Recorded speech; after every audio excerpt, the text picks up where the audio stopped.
Good evening, folks. Good evening, everybody. Welcome. Getting online here just a minute or two before we get started to make sure everything is up and running properly. If you all could let me know in the chat function that you're able to hear me, that would be amazing. I'm going to go ahead and share my screen as well here. So I'm going to go ahead and share that, and then we'll drop us into presentation mode. It should say how to grow garlic honkers. Let me know in the chat function if you're able to see that. And yeah, I'm just gonna make sure all the tech is working on my end here. So give me just a second.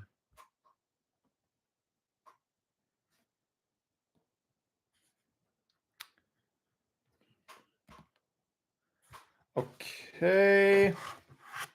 Looks like we are all good. Sarah, thank you. Appreciate that. Well, I'm going to have an echo for just a second here.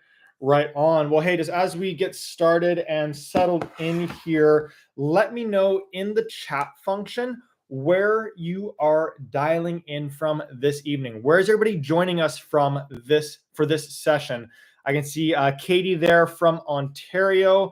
Great to have you. Let me know in the chat function where everybody is joining us from. Pennsylvania, Edmonton, Manitoba, Missouri. Hey, Daryl over in Edmonton as well. Cal down in Surrey. Monica over in Port Moody, Chilliwack, Ontario, Lethbridge. Love it. Louisiana, welcome to the show. All right, Jody, great to have you. North Charleston, love it. Awesome. We're going to let a couple people, more people join in there. Brian's over on Savory Island, one of my favorite places in all of BC. Great to have you, Brian. I absolutely love visiting Savory Island. All righty. Next question that I have for folks, just as we continue to get a couple people joining on here, is let me know in the chat function, how long have you been growing garlic for? Is this your very first garlic season, your second, third, fourth, maybe your 30th, 35th? Let me know in the chat function how many years you've been growing garlic for. All righty, second year for Jody, second season for Sarah. Monica's going to have her first kick of the can this year. First for Puffer Luffer. I'm not sure if that's your full name or first name, but we're going to roll with it for this evening here. First, second, third, amazing. So we got lots of folks that are on the newer side to growing garlic. I was in your shoes just a couple of years ago, and my hope is that we're able to save you a bunch of years and get you growing garlic honkers even quicker and earlier on. All righty, well, we're a couple minutes past the hour here, so we're going to go ahead and begin diving in. First thing that I want to touch on is that you might be aware we are going to be giving away a 17-inch tall 9-in-1 Sprout Box metal raised bed. We're going to be giving this away right at the very end of the session, so I really encourage you to stay around, hang around to see if you are the lucky winner of it. But if you are now all set, all ready for me to begin diving in, sharing everything that I can with you about how to grow beautiful, huge, honking heads of garlic, go ahead and type into the chat function, let's grow. And we're going to start diving into it. Now, for those of you that I have not met before, my name is Jordan. I'm one of the content partners here at Sproutbox. And when I'm not teaming up with Sproutbox on live lessons like this and other initiatives, I also have my own little gardening business called Mind and Soil, where I'm looking to introduce 1 million individuals to gardening's mental health benefits. And a huge way that I go about doing that is through gardening experiments and sharing those gardening experiments on my YouTube channel. So if you're wondering, should I prune my tomatoes or not prune my tomatoes? Does using garden straw help carrots grow bigger or not help carrots grow bigger? All kinds of experiments like that can be found on my YouTube channel. Tons and tons of learnings that you'll gain from them. And we're sharing and touching on a lot of those over the course of our session this evening in regards to garlic. Now, for a quick agenda, first and most importantly is kick back, relax, grab yourself a treat, maybe something to sip on, sit somewhere comfortable. I want this to be a really relaxing and enjoyable hour. If it's looking or feeling anything like a work meeting right now, you got to change something. Maybe watch it in your backyard, or again, get yourself a nice little treat, snack, etc. Now, in terms of how we're going to go about this session, we're going to break it down into 3 garlic phases: the fall phase for garlic, the spring phase for garlic, and then we're going to wrap up with the summer phase for garlic. And at the very end of all that, we're going to go ahead and do some Q&A. I want to make sure that all of your questions are answered and that you're all set for the season ahead. So with that all said, we're going to start diving in here. And this is like really cool to see, because I know a lot of people in the chat function have been saying this is their first year growing garlic. This is their second year growing garlic. And so for myself, 2020 was when I started to grow garlic. And I got a pretty sad crop or harvest off of it. Wasn't anything great. And since then, for each of the following seasons, I've run experiment after experiment for spacing, for how deep to be planting them, cutting off the garlic scapes versus not cutting off the garlic scapes. And so now, a couple of years later, this is the size of the garlic that I'm getting out of my garden. And I know that each and every one of you are going to be having harvests just like this. And you might be wondering, well, how do I know that? How am I so sure that you're going to have that much success? And that's because I've taught this lesson to my community over the last year, and they have had absolutely incredible harvests as a result of using all the tips and tricks that I'm sharing this evening. So, as alluded to just a second ago, we're breaking it down into 3 phases. There's the fall phase for planting garlic. Then there's the spring phase for planting garlic. And then at the very end, there's the summer phase for when we actually harvest our garlic. And so the majority of the work in terms of getting an amazing crop of garlic happens in the fall time. So, it's almost like 80% of what we do in growing garlic happens in the fall. And if we nail that, then everything else is smooth sailings from there. And so we're going to get started with the fall phase, because that is when we plant it, and it is so critical. And what I would say to everybody is to really focus in for the next 15 to 20 minutes, because it is going to be a little bit dense in terms of the experiment learnings and all the little insights. But at the end of those 15 to 20 minutes, you're going to have basically the blueprint on how to be planting your garlic to get an absolutely amazing harvest. So the very first piece that we need to be figuring out is, what variety of garlic should we be planting? And when it comes to garlic, there's 2 primary families of garlic. We've either got soft neck garlic or we've got hard neck garlic. And the way that we go about planting garlic is going to be basically the exact same for both of them.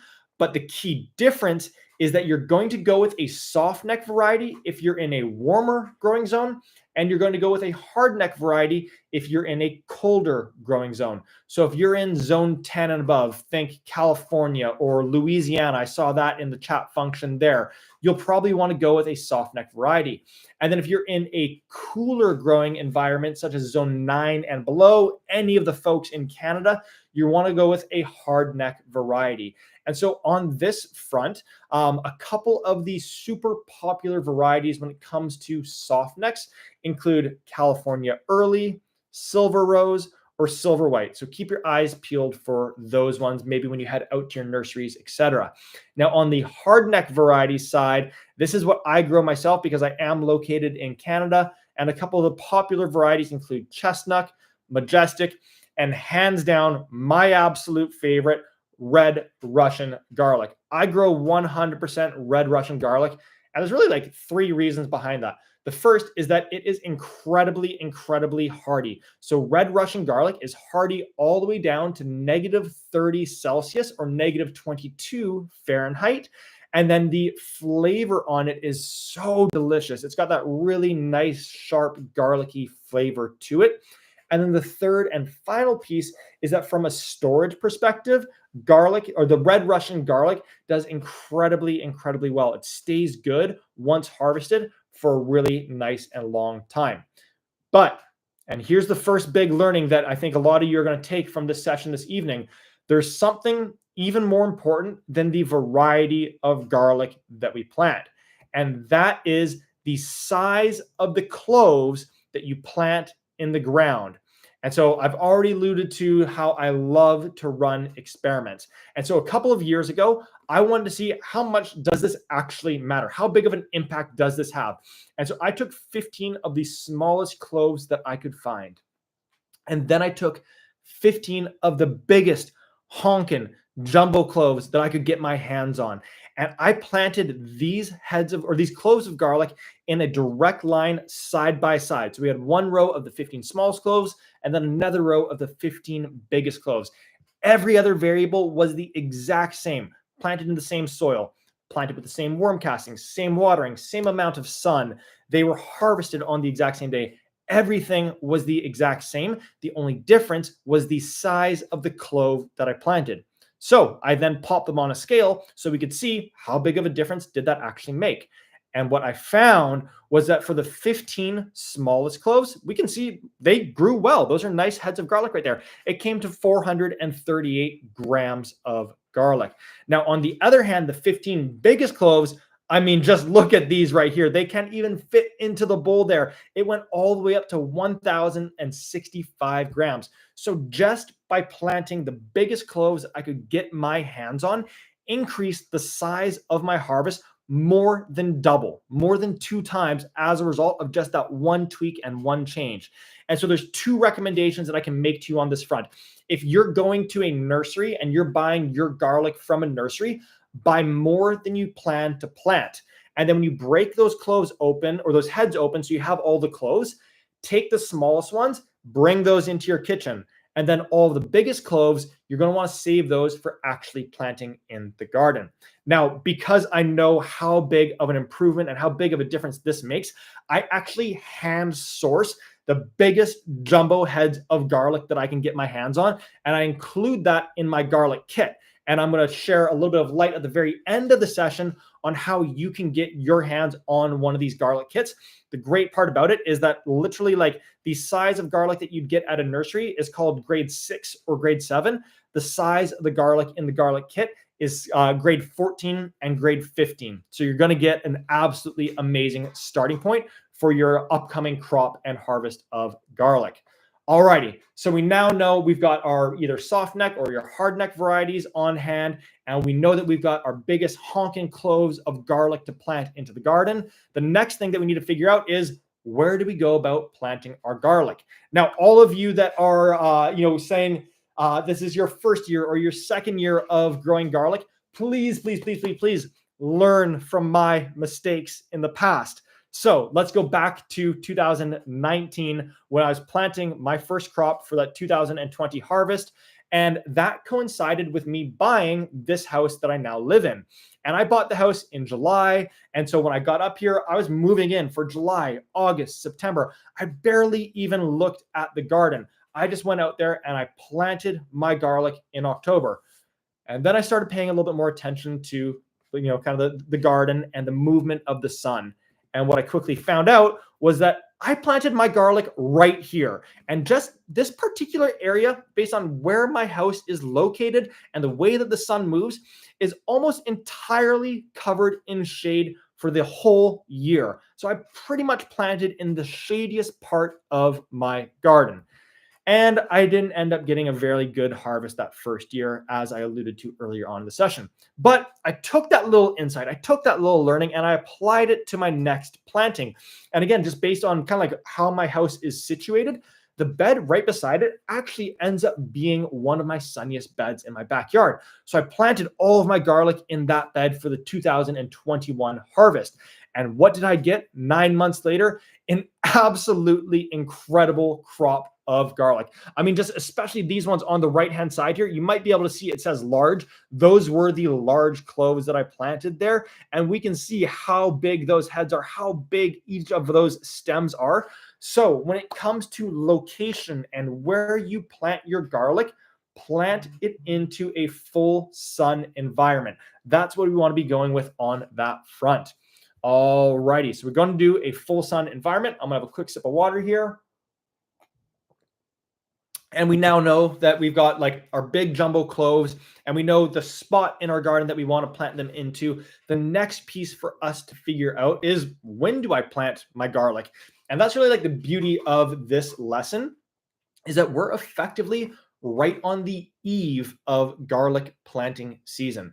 So pretty much everywhere you can be planting your garlic anytime from early October until mid-November. So if you're in a colder growing zone, such as zone 3, zone 4, etc., you're going to aim for the earlier side of October. And then if you're in a warmer zone, such as zone 11, zone 12, you can go as late as mid-November. And the biggest thing that you want to do on this front is you want to plant your garlic before the ground has frozen.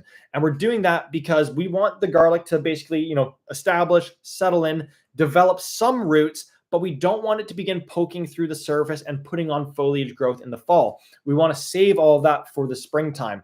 So we do have a bit of a window here. Again, kind of like anytime from early October to mid-November. Now, if you want to do it on the exact same day as me, my entire community, the garlic gang is what we call ourselves, we're going to be planting our garlic on October 15th. So if you do that, then take a picture when you're planting it, share it on social, tag Sproutbox, tag Mind and Soil. I'll share that out through our account. And we're going to be doing this as one big community. It's going to be a ton and a ton of fun. So given that we're going to be planting that on October 15th, what else do we have to do in order to get ready for actually getting that garlic into the beds? And the next piece that we want to begin thinking through is how do we prep the soil for the garlic to grow as effectively and as large as possible. And there's really three things that we're going to touch on this front. We're going to be using lots of organic compost. We're going to be using worm castings, and we're going to be utilizing organic fertilizer. So those are the three pieces that you're going to hear me touching on over the course of this session. And the first piece we need to figure out is what's the best soil to actually be growing garlic in. And what can you guess that I did to kind of get a little bit of insight, a little bit of idea on this? You guessed it. You got it right. I ran an experiment. So a couple of years ago, I basically set up 3 different raised bed environments. I ripped all the soil out and I replaced it so that each environment was 100% the same, right? We can see this bed, and this third bed here. They are all the exact same width. These 3 here are all the exact same length. And then they've got the same trellis in the background there. All of them were the exact same environment. The only difference was that I then used a completely different soil in each one of these beds.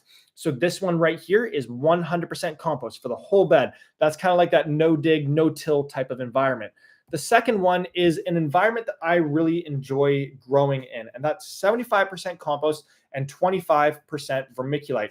Vermiculite is a clay particle that's been heated up, so it's really light, but because it's clay, it retains moisture really, really well.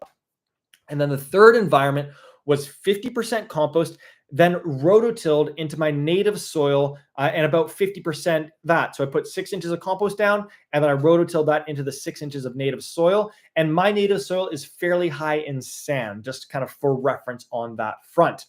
And so every other variable, I kept the exact same. I planted them at the kind of like exact same front side of the bed here, same spacing, same planting depth, same size of clove, everything the exact same. And then I harvested them all on the exact same day. So here we can now see the harvest that I got from it. Those are the ones that were planted in 100% compost. Here are the ones that were planted in 50% compost and 50% native soil. I thought it was really interesting how much they took on the color of that native soil there. All the cloves were totally beautiful still, but just the kind of the skin around all of them really took on that sandy color. And then the third area was 75% compost and 25% vermiculite. I popped them onto the scale, and what we ended up seeing was that the 100% compost bed yielded 411 grams of garlic. The 50% compost, 50% native soil, which again was high in sand, yielded 451 grams of garlic. And then the 75% compost and 25% vermiculite bed yielded 479 grams of garlic.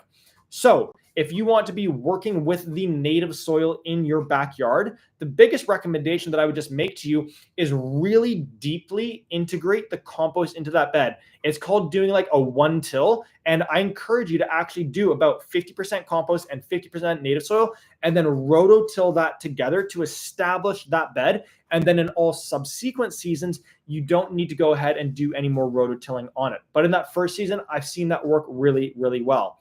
Now, if you do want to utilize that 75% compost and 25% vermiculite blend, That's also what I utilize for my tomatoes, for my beans, my cucumbers, my basil. I use that blend almost all across my garden, and it does incredibly well for all of those as well. And so to create that blend, all that you need to do is grab 3 parts compost, as you can see I'm doing here, and then 1 part vermiculite for the 20%.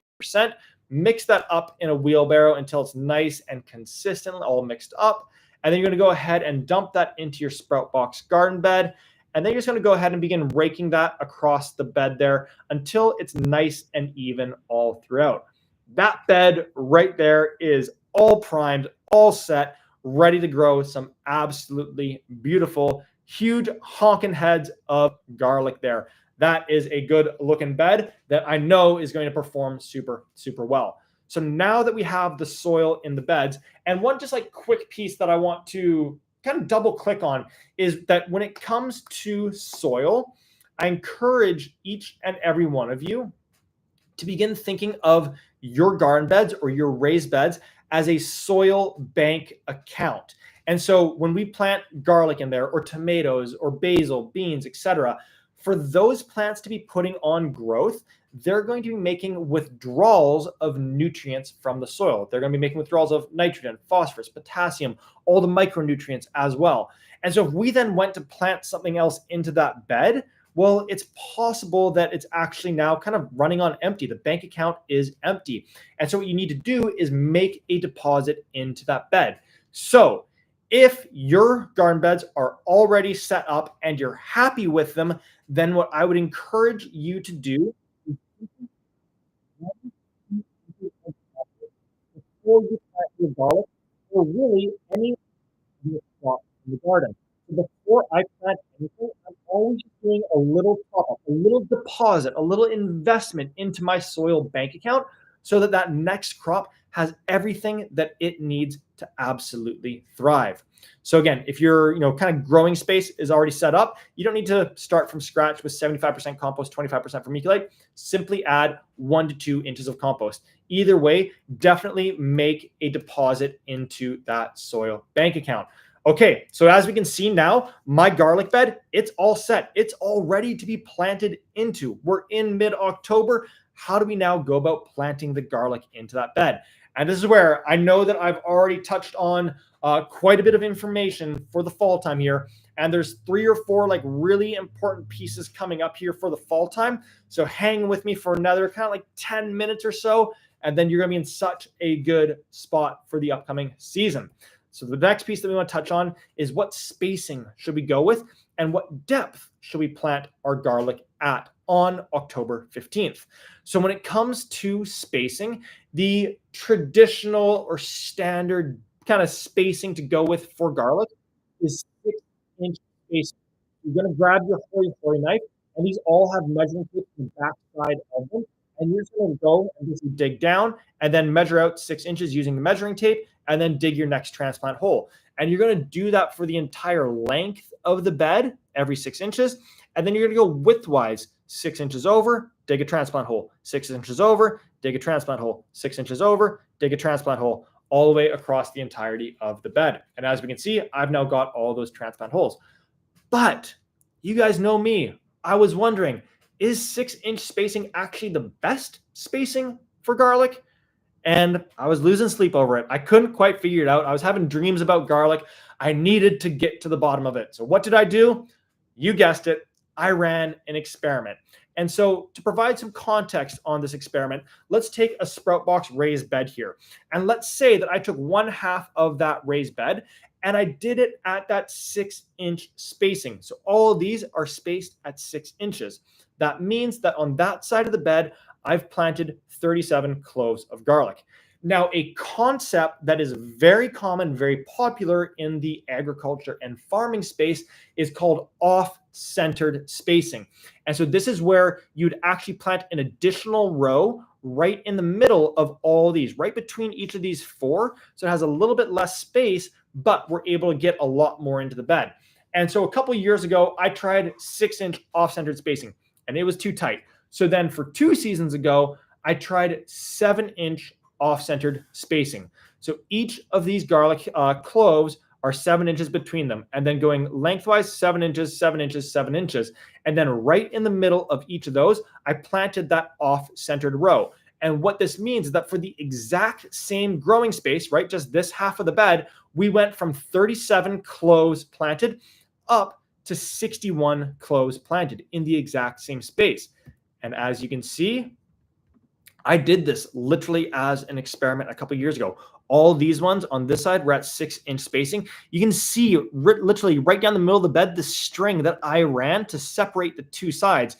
And then the left-hand side here, those were all planted at 7-inch off-centered spacing. Every variable, the exact same, harvested on the exact same day. You guys know the drill. And then I popped them onto the scale. Those that were planted at 6-inch spacing had an average weight of 37.5 grams per head, which is a really nice, really good crop and harvest.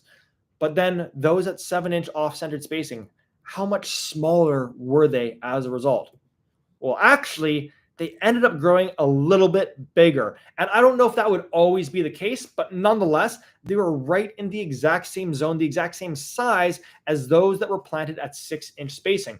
And take a look at this picture. These are the ones that were planted at 7-inch off-centered, and just look at how much bigger that pile is. Because remember, we went from 37 cloves planted in one side to now 61 cloves planted on the other side. So the total harvest and weight went from 1,464 grams at 6-inch spacing all the way up to 2,300 grams when we were using the 7-inch off-centered spacing.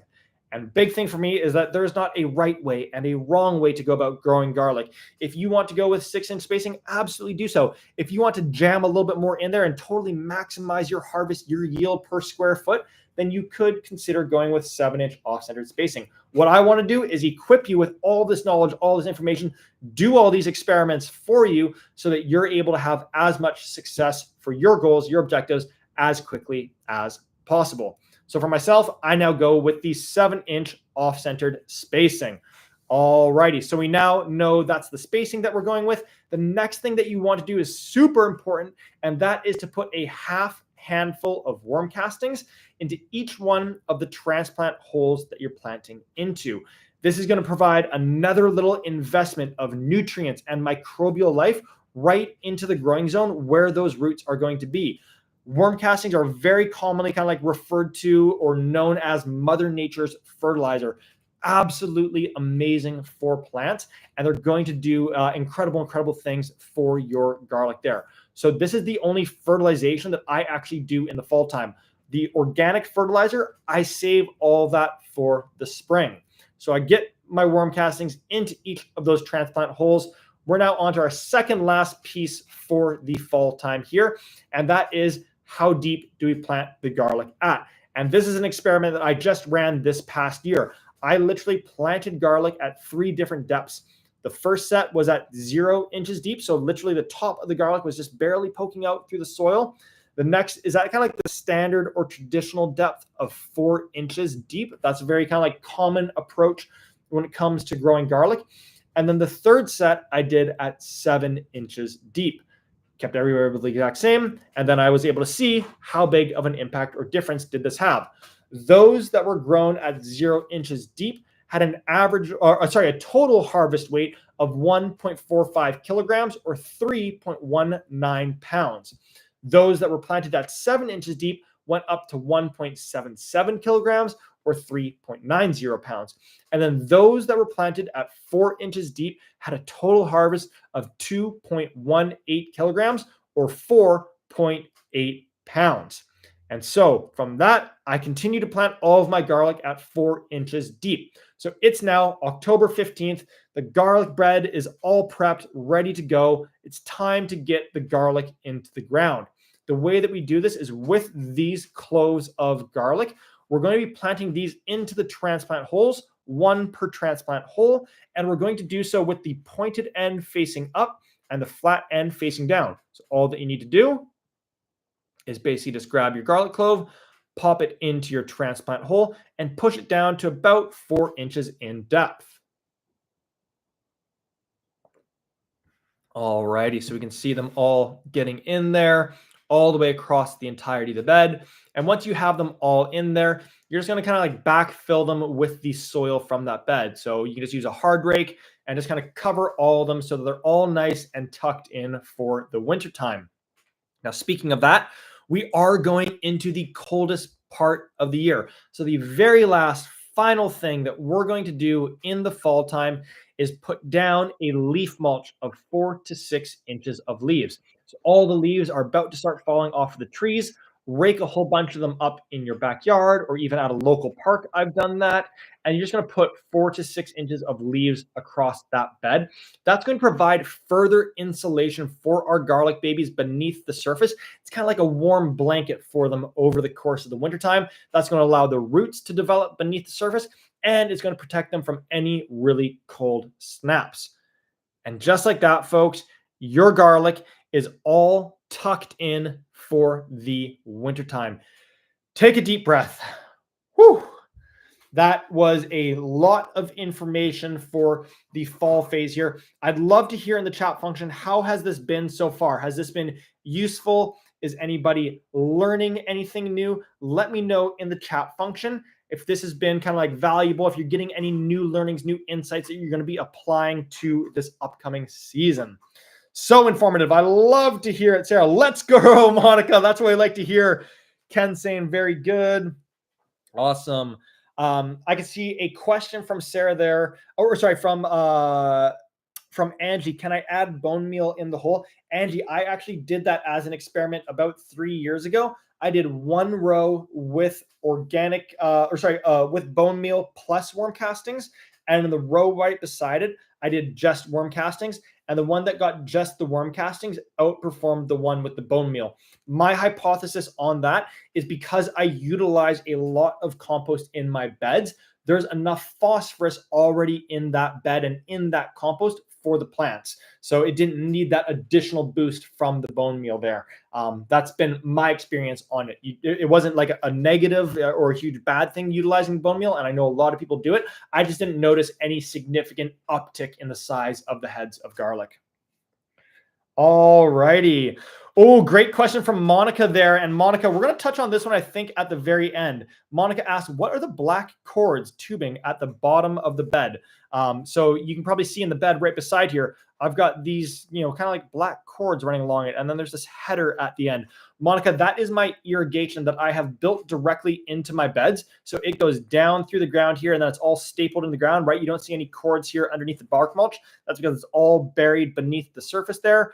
And it works absolutely incredible. I've got a whole video on how I set up my irrigation in my Sprout Box garden beds on my YouTube channel. And I really actually encourage you to check it out because it's like, it's been, again, like the culmination of 3-4 years of experimenting and playing around with so many different irrigation components. And yes, Lisa, that is drip watering. And this is like, I talk about it in that video that I have, is that as you can see here, I've got 1, 2, 3, 4, 5, 6 quarter-inch drip lines going across that bed. A lot of people would just do like 1 or 2 and they just like weave it back and forth. You lose so much pressure doing that. You never want a drip line that's at the quarter-inch size to be longer than 8 feet in length. You're going to get way better, way more even and equal distribution of the water when you keep those nice and short. And again, I've learned that because I've experimented and played around with different types of drip irrigation, all kinds of different drip emitters, and I go through all that in that video online. Okay, I can see that there's lots of questions here, and what we're going to do is we're going to save a lot of those for the end of the session. Again, I'm happy to hang out online here as long as everybody needs to get every question answered. So we're going to pause there in terms of questions. If I didn't get to your question, hang on to it, and we're going to touch on it, or you can ask it again at the end, and I will absolutely answer it at that point in time. But with that being said, our garlic has now been tucked in for the winter time. The next phase is that spring growth phase. If you're all set and ready for me to begin diving in to the spring growth phase, go ahead, type into the chat function, let's grow, and we will begin diving into that spring phase. All righty. Let's grow from Ken, Tanya, Angie, Cora, Sarah. Woo! All righty. So October 15th, we get the garlic babies all planted. They're all tucked in. They're, yeah, in bed for the wintertime. They're going to develop some roots beneath the surface. And there's nothing else that you need to do until we get to the springtime, kind of like February, March in there. And it's just a few things that we need to do in the spring and in the summer to help ensure that they now grow to their absolute fullest potential. We set them up for so much success. And now we just have to do the kind of like last couple of things to get that amazing crop. So the very first thing that we're looking for in the spring is the very first signs of growth. So for me in zone 7B, this is usually in like early, I move that leaf mulch around. I see the first little kind of shoots of garlic beginning to poke through the surface. And honestly, this is like one of my absolute favorite parts about growing garlic, which might sound strange, but the reason why I love it so much is because garlic is one of the very first things to sprout in the garden and begin growing. And so it's this really beautiful moment in February when we've been inside and it's been cold and it's been rainy, all of that. And it's the first sign that, like spring is just around the corner. So I'm always like in January, so excited for when I get to see those first little signs of growth. Now, once they get a little bit taller, about 4 to 5 inches tall, that's when we're going to start putting them into the spring growth phase. And to do that, the first thing that we're going to do is actually remove the leaf mulch. So it served its purpose. It kept them warm through the wintertime. I'm going to take all those leaves. I'm going to put that into my compost to continue decomposing, and then it'll work its way back into the garden as finished compost. But I want to remove it because I need to get nutrients right into the soil here, and I need leaves out of the way in order to do so. So now that I've got the soil nice and bare, the next thing that I'm going to do is that I'm going to grab one handful of worm castings and I'm going to spread that per square foot. So one handful of worm castings per square foot. I'm going to do that across the entirety of the bed. Again, I'm a huge believer in constantly making little investments, little deposits into our soil bank account so our plants have everything they need. After that, I'm then going to add 1 tablespoon of 444 superfood per square foot. Both of those things come in the garlic kit that we're going to be chatting about at the very end here. So you don't even have to do any thinking. It's going to show up at your door. You've then got everything you need, not only for planting in the fall time, but also for prepping them come the springtime. Once you've got that 444 spread across the bed, you're just going to scratch both of those into the top 1 inch of soil. So you're just going to scratch that in all across the bed. And then honestly, the last thing that you need to do when it comes to the spring phase is simply put down another kind of like 1 inch or 2 inches of compost. I like to think of this as an active mulch. So we removed the leaf mulch, and the leaf mulch doesn't have any nutrients in it. But now when we add another, like again, 1 or 2 inches of compost, we've now added on not only some warmth because it's helping insulate and protect them, but also more nutrients, more microbial life. And that is going to, or the garlic is then going to be able to put all of that to use as the days get longer and warmer, and it's going to put on tons of beautiful growth from there. So once you've done those two things, once the garlic is again like 4 to 5 inches tall, that's really all that you need to be doing in the springtime. From there, it is just going to take off, and it's going to do that as the days get longer and warmer. So over the course of March, April, May, June, our garlic is going to absolutely take off. It's going to get 2, 3, 4 feet tall in those beds. The stems, because we planted those nice big honking cloves, are going to be absolutely massive. It's going to like blow you away the size of them growing in your garden. And that excitement starts to build for like, ooh, I cannot wait to harvest them. So that's the only thing that you need to be doing in the springtime is just waking them up, giving them that feeding of worm castings, organic fertilizer, and then adding on a little bit more compost to keep them nice and warm as they grow. And honestly, like they're going to start looking like this, and you're going to start wondering like, well, when do I know that it's time to harvest? Like they look big and green and lush. Should I harvest them right now? And that brings us to our third and final portion for this evening, which is the summer phase. And that's when we get into harvesting our garlic.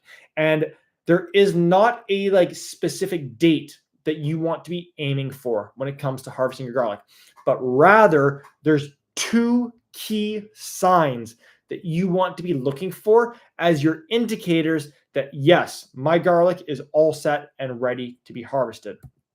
The first one are the garlic scapes. So as your garlic grows, it's going to be putting out leaf after leaf after leaf after leaf.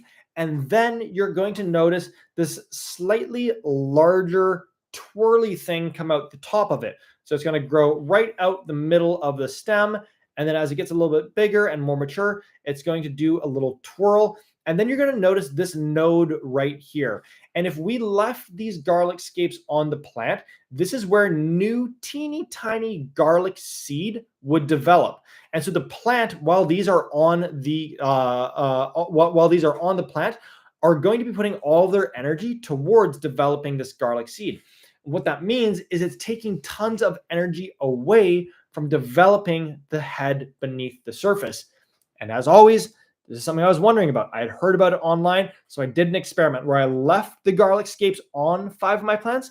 And then for the other 5 plants, I pruned these off. So I removed the garlic scapes to redirect all the energy to the head beneath the soil. So what kind of impact did it end up having on the actual harvest? Well, for those that I did not remove the garlic scapes on, they had an average weight of 22.6 grams per head. But then when I pruned the garlic scapes off and removed them from the plant, that weight climbed to 39.65 grams. So almost doubled the size by all of that energy now going to developing the head beneath the surface. So once you see the garlic scapes on your plant, and again, probably going to be like early to mid-June, you're going to go ahead and prune those off. And once you do that little twirl, you simply go and take back where the last wood is and then pop the garlic scapes off. The best part about this is that the garlic scapes are absolutely delicious. Like they are so good. You can eat them in a stir fry. You can just grill them up and have them alongside some other vegetables. My personal favorite is actually, I'm not sure if anybody likes kind of like Middle Eastern or Mediterranean food, like a donair wrap, where they've got like that garlic paste on the bottom of it. It's called garlic toum, and you can actually make that with garlic scapes. And so it ends up being like a slightly more mellow, not quite as pungent and intense of a taste or flavor as garlic toum, but garlic scape toum, absolutely delicious. I've got a whole bunch of it now preserved that I kind of work my way into over the course of the season. So that's the first piece that you want to be looking for. Now, the second piece that you want to be looking for is you want to wait until at least 4 leaves on your plant have died off. And so as we can see here, we've got 1, 2, 3, 4. That's what you want to be looking for. Coming out of the kind of like out of the soil is those first 4 leaves. Like even on this one right beside it, we can see 1 right there, 2 right there, 3 right there, and 4 right up at the top there. And I would honestly encourage you to wait even until potentially 5 or 6 of them have died off. And the reason why is because so much of that head development happens in that last month once you've removed the garlic scape. And so generally, you're going to have 4 to 5 dead leaves in kind of like mid-July, late July. But I've also left garlic in the beds all the way until mid-September just to see what happened. And they were totally fine. Like they were still beautiful heads of garlic. So if anything, what I would encourage you to do on this front is be a little bit later to harvest your garlic rather than being early to harvest your garlic, right? If only 1 or 2 of them have died off, just be patient. Believe me, that garlic head is not going to be that big yet. And then once you get to 4 or 5 of them that have died off, that's when you're going to start having some really nice, beautiful heads of garlic beneath the soil. So once you have 4 or 5 dead leaves on your plants, garlic scapes are removed, you have made it to my hands down favorite day of the year, garlic harvest day. And so the last thing that we need to do, the last thing for tonight's lesson is harvesting that garlic. And this is a moment that each and every one of you are going to have this upcoming season because you've done all the hard work from now in the fall all the way through to July. And there's no better feeling than harvesting a beautiful, huge honking head of garlic. So once you get those 4 or 5 dead leaves, all the grab your hoary knife. You just start about 3 to 4 inches off the head of garlic. You go dig it underneath and pry it up. Just listen to it pop here, how big and how the root zone is. There you have it right there. That is a huge, beautiful garlic honker coming out of the bed. And again, each and every one of you are going to be having this moment and this experience this upcoming season. So that is everything that I wanted to cover off on for this evening. Now, we do have 2 more important things to cover off on, though. That is, again, a little bit more information on that garlic kit and this really cool option that Sproutbox has, as well, of course, as our winner of the metal raised bed. And so the Sproutbox team, I think you're going to have to give me just a second here. I believe that they have sent me a message with who the winner is. Let me go ahead and see if it is in my inbox here. If not, we might just have to wait a second here to see who that winner is. I don't have a message from them yet. Oh, it has just come through. So the winner of the 17-inch tall metal 9-in-1 raised bed from Sproutbox is Dean Cooper. Dean, if we've got you in the chat function there, congratulations. You are the winner of your own metal raised bed there. It is coming through to you. All righty, we can see Dean responding. Love it. Congratulations, Dean. Now, the second piece. Oh, I love that you guys are saying congrats. This is oh, you guys are the best. Sometimes we do contests like people get angry and upset. So the fact that you guys are saying congrats, that like genuinely just makes me so happy. Now, we have one last super exciting thing, and that is that Sproutbox has garlic kits available for all of you. So they grabbed 30 of them from me. And this is what Kathy had to say about using the garlic kit. I followed Jordan's How to Grow Garlic episode to a T. That's what we just went through. I ordered the garlic kit, went to work. I measured, I prepped the soil, planted, and did exactly what he suggested. A little 444 in the early spring. I planted 75 bulbs, and of that, only 2 didn't produce. Truly amazing.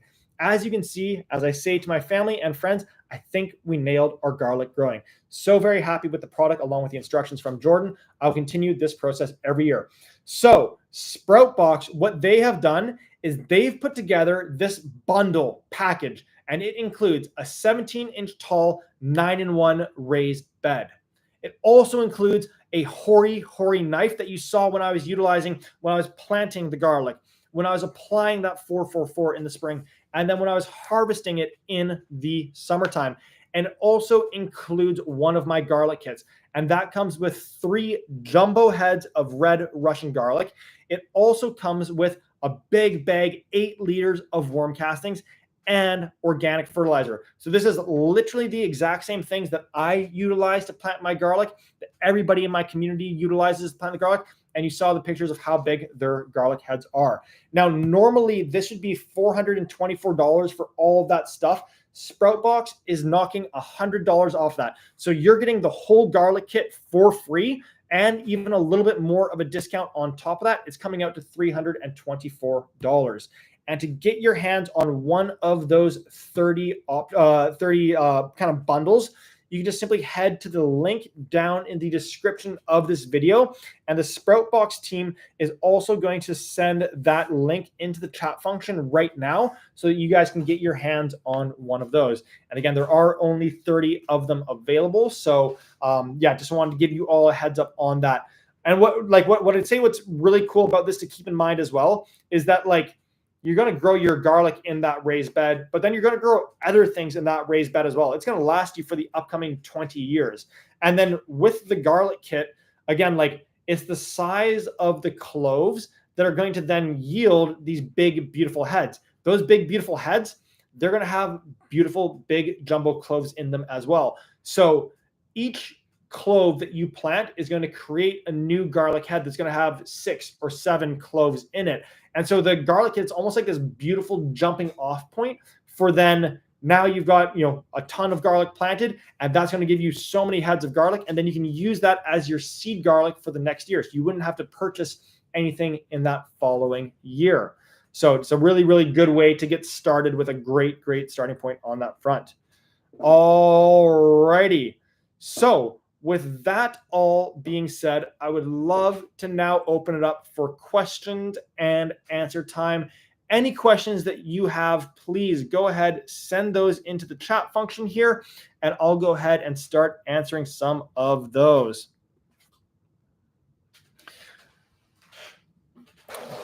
Okay, so this is an amazing question from Sarah here. So what's a quick growing crop to plant after harvesting the garlic? So remember here, we're going to be harvesting our garlic in late July. Let's call it July 20th.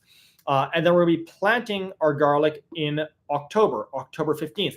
That means that bed is going to be empty from, let's call it July 15th. So from July 15th to August 15th, September 15th to October 15th, 90 full growing days. You can grow a ton in 90 days. You could do carrots, you could do beets, you could do radishes, you could do leafy greens. But what I actually do, and this is really, really cool, is 3 weeks before harvesting my garlic, so right around July 1st, I start broccoli, cabbage, and cauliflower in seed cells. So I start them in seed cells. And then over the course of those first 3 weeks of July, the garlic finishes growing and they germinate and begin growing in the seed cells. We get to around July 21st, I harvest all of that garlic out. I add a little bit of compost to the bed. I make my little deposit into the soil bank account, and then I transplant in the broccoli, the cabbage, the cauliflower. Now, what's so cool about this option is that broccoli, cabbage, and cauliflower, they really struggle when you start them in March and they grow to hitting maturity at the peak of summer. They generally bolt and go to flower.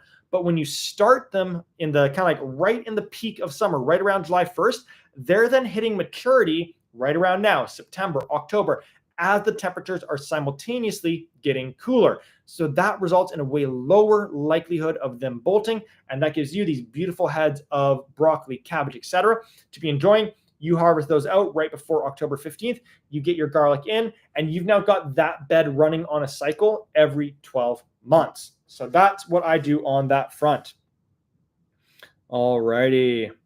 That's Sarah's question there. Cora, I have planted. So Cora's question here, if you planted the baby garlic from the scapes, and if so, how long before you got real garlic? Cora, I would say probably 4 years. So you're going to plant them, and they're going to grow to like maybe the size of a small clove. That small clove is going to grow to maybe the size of a small head. That small head is then going to give you like a decent sized clove. And it's going to be that following season that when you plant that decent sized clove, you're then going to get a decent sized head. So I'd say it's going to be like a 4 to 5 year process if you go down that path, which is why I think just start with like really big jumbo heads of garlic, and you're going to be getting amazing crops right out of the gates there. Great question. Okay, question from Gerda here. Do you need to rotate the garlic bed annually to prevent resistant pests like you do with veggie gardens? So I don't practice any crop rotation myself.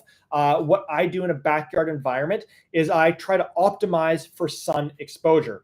Again, crop rotation, that comes from like larger farming and agricultural practices where they don't have, like it would be prohibitive for them to be making deposits into that soil bank account by adding compost and worm castings and organic fertilizer, just because of like the scale that they operate at. So they need to rotate crops to give each of those areas time to rejuvenate. But in a backyard environment, we're able to kind of add into that soil bank account each season. And what we're generally more limited on is sun exposure. So I optimize for sun exposure. Once I find an area that it's growing really well in, I leave it in that area. I do that until, or if I notice that there's a disease that's built up for kind of like 2 seasons in a row, it is at that point that I will then rotate it out. And believe it or not, that is what has happened with my garlic this season. It's little like white mites that have kind of gotten to some of them in that bed. And so it happened a little bit last year, and then also happened a little bit this year, whereby like I can still go through all of my heads, but some of them I can't use, like some of the cloves I can't use. So for this upcoming season, I'm going to just slide it over one bed and plant it into that bed. So I will be doing my first crop rotation, and I'm only doing that because I've noticed a little bit of a buildup of a disease or pest in that instance. Other than that, I practice very little crop rotation. So that's, I want to provide the context for you in terms of why I don't do crop rotation. All righty. Let's see here. Okay. Quick question from Deborah here. Straw versus leaves. Deborah, check my YouTube channel there. I just did a big video on experimenting with straw. I love straw. I do use leaves for my garlic. The reason why is just because like they're so readily available come the kind of like the fall time right now. And then next year I'll be continuing to utilize more straw in my garden just because I had such a positive experience utilizing straw this year. Okay, great question from Lisa here. Can you talk about watering? So in terms of watering, the reason why I did not touch on this in the lesson is just because like we all live in such different climates and environments that it's going to vary so much for us. And so I don't recommend sticking to a watering schedule of like, I'm going to water every 3 days, because if it's, raining for 7 days, then you don't need to do any watering in there. And on the flip side, if it's super sunny, super hot for 7 straight days, you're going to need to be watering more than every kind of like 1 to 2 days. So in the fall planting phase, when you plant your garlic, if you don't have any rain on the forecast, then definitely give it a nice watering so that there is some moisture in that bed. And then, assuming the rain would begin arriving shortly thereafter, then you don't need to be watering it because the rain would be doing the watering for you. So I don't do any watering at any point in the fall planting phase, just because I get tons of rain where I live. Now in the springtime, generally for myself, there's enough rain coming for all of February, February, March, April, and then it's around May that it starts getting a little bit sunny, and that's when I then turn on my irrigation. Now, what I'm doing with my irrigation is that I basically have those 1/4-inch drip lines running down the bed, and I let those run for 25 minutes every 2 days. And this is where like what you want to be doing is digging down about 2 inches and making sure that the soil is moist. And so start with that 25 minutes every 2 days. And if you're noticing that the soil 2 inches down is not dry at that kind of like before the next watering, then you're going to want to increase the length on that a little bit, maybe up to like 45 minutes. On the other hand, if you're noticing that like the beds are absolutely soaking, that it's just getting too wet, then you're going to decrease the frequency. So you're going to maybe water every 3 days or every 4 days. And that's what I would do for the rest of the season. There is a school of thought that you should stop watering your garlic once you remove the garlic scapes. It is not something that I have experimented with yet, but it is on the horizon as a potential experiment for this upcoming season. All righty. Going to continue. Okay, great question here from VE7PWB. How do you store the harvested garlic for the longest shelf life? Great question there, and I'm going to answer it kind of in 2 ways.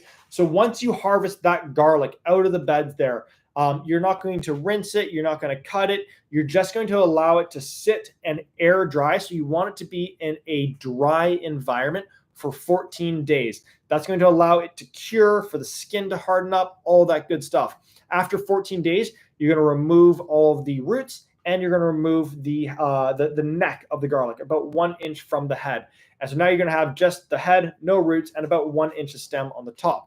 And you can do that for all of your garlics. You have this big, beautiful pile of, like now cleaned up garlic. Now, to allow it to stay good for as long as possible, you want to keep it in a cool and dark environment, aka the garage. So what I do is I keep all of my garlic in the garage, and then as I run out of it in the kitchen, I'll then go and grab another 3, 4, 5 heads and pull that into the kitchen. However, I've started doing something a little bit different, and I'm probably just going to do it right from the from the jump here, and that is basically to save myself from having to do all the peeling every time that I want to be utilizing garlic. What I did last year and absolutely fell in love with was I took all of my garlic and I put it into a food processor, and I blended it up until it was like really finely chopped, just as if you were like using it on a chopping board. I just used that kind of like pulse setting on my food processor. So I had this huge bowl of now chopped up garlic. I then put that into a food safe bag and I laid it completely flat. And I took a sharp edge and I made rows all across it. And I went the other direction and I went this way. So I had all these little like cubes or blocks of garlic. I then put that into the freezer. And now anytime that I need garlic, I just break one of those off, throw it into the frying pan. No chopping, no peeling, no nothing, and it still tastes absolutely phenomenal. And so like I finished off my garlic from last year right when I was like harvesting mine for this year, and I've been just using it fresh lately, and I'm like, man, I miss so much just being able to pull one or two of those out of the freezer, throw them into the pan. And so once I have a little bit of time here in the fall, I'll be doing that and processing all of my garlic in that way. So that's how you go about, processing it and also preserving it to agree. All right. Cindy, when should I plant in North Florida? Great question there. November, December, sometime in there would be when you'd be wanting to do it in a growing zone of that warmth.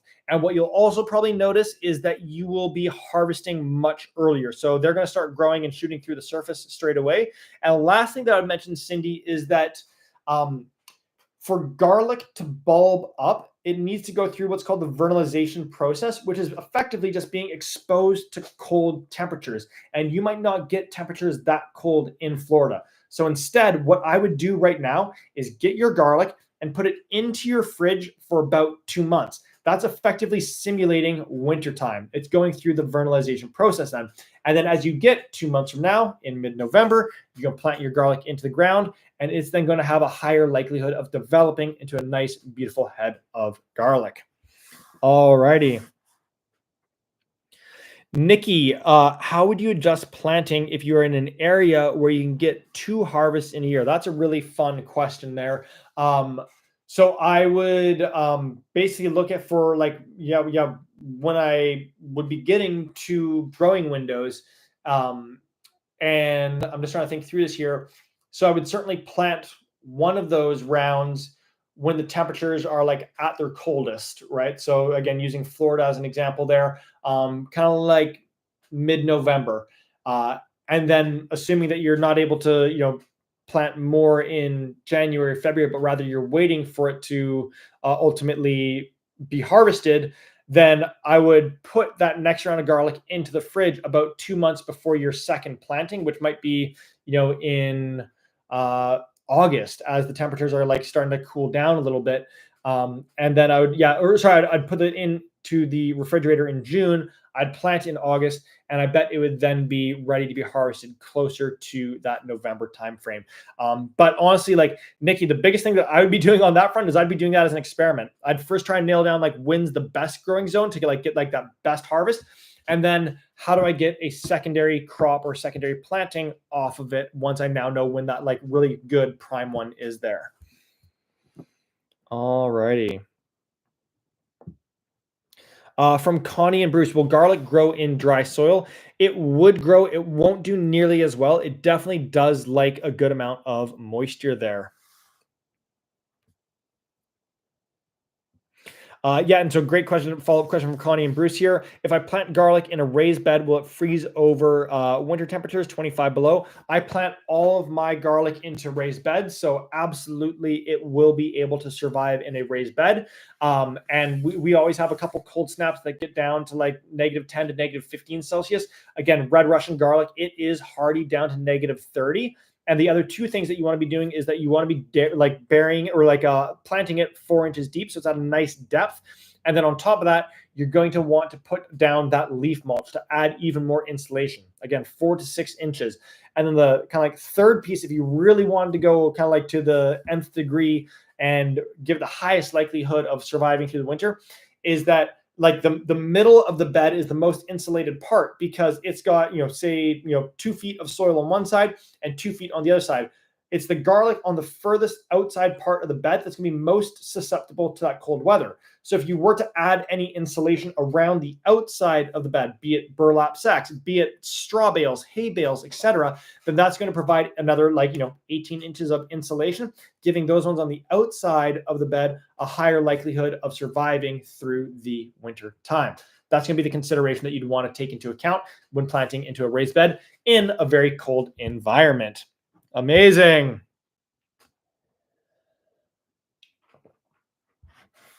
Brian, oh, I like it. What gallons per minute on the drip lines? Brian, that is a whole can of worms based off of the house faucet, based off of what plant I'm growing. I use a different GPM for my tomatoes versus the 1/4-inch drip lines.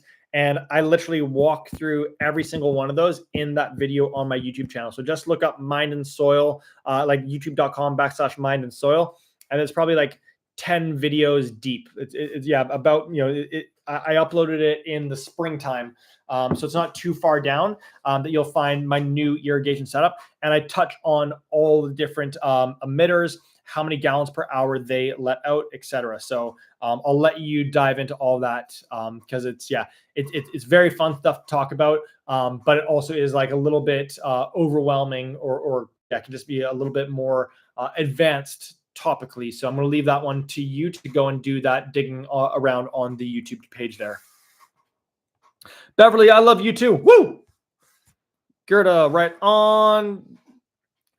Okay, from Jackie, compost. Is mushroom manure good to use? Yes, so mushroom manure is absolutely one of the composts that you could use. I would throw mushroom manure into the same category as, like manures, in that I wouldn't plant with exclusively that. So try to find some green waste compost and then mix those two together. That's going to give you a really, really nice kind of like combination and lots of diversity in your compost. All right. From Ken, is there a garlic lifespan limit of how many years you can plant garlic from cloves, plant from your harvest, then repeat? Not that I'm aware of. I keep on doing it season after season, have not run into any issues yet. So I think you should be all good on that front there. Amazing. I think we've gotten through pretty much all the questions here. I would love to hear in the chat function, what is something that you learned this evening that you're going to be applying to your garlic planting this upcoming season? Let me know in the chat functions as we begin wrapping up. It's always kind of curious to hear what are the kind of like biggest learnings or what resonated most here. Jackie, in terms of crop rotation, I don't do any crop rotation unless I've noticed a disease or pest affecting that crop for 2 seasons in a row. So if you have not had any like pest or disease issue 2 seasons in a row, then just continue planting into the same space. All right, from Beverly, planting time frame, love it. Worm poop, 7-inch off-centered for Cora. Hardneck varieties for Darlene. Love it, love it, love it. All righty. Lo, if you, I think earlier up above there, you were looking for just the garlic kit. If you send me an email, just jordan@mindandsoil.com, or if you use the contact form on the Mind and Soil website, I can then send you the link for just the garlic kit. And then if you are looking for the raised bed as well, then I'll send you the link for the sprout box option there. All right, from Nikki, cool. Chilling the garlic for 2 months before planting. Very cool. Very good tip, especially in the warmer growing zones. Jackie, thank you so much. Christine, the 7-inch off-centered spacing. Okay, the 7-inch off-centered spacing seems to be coming up a lot. Love it, love it, love it. All righty. And then, Tammy, sorry, I'm just not able to type into the chat here just because I've got the 2 screens going. It's just youtube.com/mind and soil. MINDANDSOIL. Perfect. Alrighty, folks. Well, I think that's everything for this evening. We will have our next live lesson coming up in October. That's all going to be focused on closing down the garden for the season, as well as composting. So how to start building really incredible compost, not just throwing everything into a big pile and forgetting about it, but actually what are a couple of things that we can be doing to make that compost even better? So then come the springtime, we've got an incredible rich source of nutrients and microbial life to be applying into our gardens. So keep your eyes peeled for that next live lesson. I absolutely love doing these sessions with all of you. Thank you all for the amazing comments, questions, interaction in the chat function. It has been a ton of fun, and I can't wait to be planting garlic with a ton of you on October 15th. Here come the honkers, folks.